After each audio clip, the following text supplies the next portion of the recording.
The start of this school year looks very different. Some students are learning online at home and others are back in their classrooms. While they are navigating virtual lessons, wearing masks and social distancing, many parents are juggling work and homeschooling. Here's one mother who spoke to us about how hard it is for her. She has 3 children, 2 who learn differently. Social cues are so difficult to read when they don't come naturally to you, and you're just not going to get that kind of engagement on a computer screen.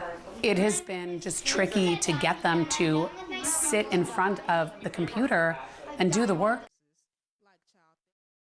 Well, this is certainly one of the biggest topics of the week. To talk with us more about how the first 2 days of school are going and about why she'd like to see all her kids attend in-person classes, we're joined by another mother. Christie Oats has her hands full with 3 children. She has a 9-year-old who is studying virtually for now, a 7-year-old with special needs who's going to school, but only for a few hours, and a 5-year-old who's attending a private Kinderbridge program and is also going to school. Thank you so much for spending some of your downtime with us. I know you might not have a lot to spare, Christie. We've heard several sides of this story. For you, why would you prefer that your kids go back to school in person as soon as possible? Well, Victor, thank you for having me. I personally feel as if the threat to children with the coronavirus in the grand scheme of things is very small. I do understand the high-risk population. However, that's a small group, and we have a lot of generations coming up in this world that we need to educate, we need to socialize, and it's very important for these kids to have this at their time in their educational lives. So yes, everything we do in life is a risk. You got behind the car, Victor, and drove to work today. That's a risk. We all take risks. There are no guarantees. But to continue to sacrifice the education and socialization of our upcoming generations, I'm not okay with that. I'd like to know about your experiences just over this last couple of days. Have you had to deal with any technical issues, and how does the last 2 days compare to how well or how bad you thought things might go? Well,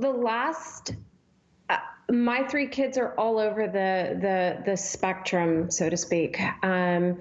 My oldest is doing virtual until they open up in building. And there have been far more emotional meltdowns from my oldest, who is 9, attending a private school here in Westlake. And the emotional meltdowns that he has been, I can't log on, this is too much technology, I don't know how to attach a document in Google Docs, which, quite honestly, most of us at 9 years old, we weren't doing that. It's a very grandiose expectation for these kids, and it's not fair to them. So that's been the biggest challenge. My 7-year-old, who has Down syndrome, who attends Eanes Independent School District, virtual is not an option for him. It's just not. And he thrives and grows on social development. That is part of his growth.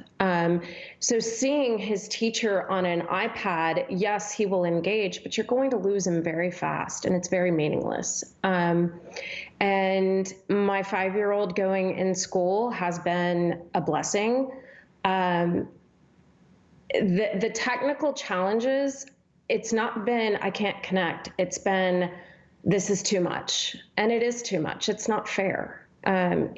I'm not saying that parents that don't want to go in building, that's your choice. We all deserve that choice. We do live in the land of the free. And if you choose to stay home and virtually educate your children, more power to you. That's great. For my kids, it's not an appropriate fit. And that's why I want them all back in school now.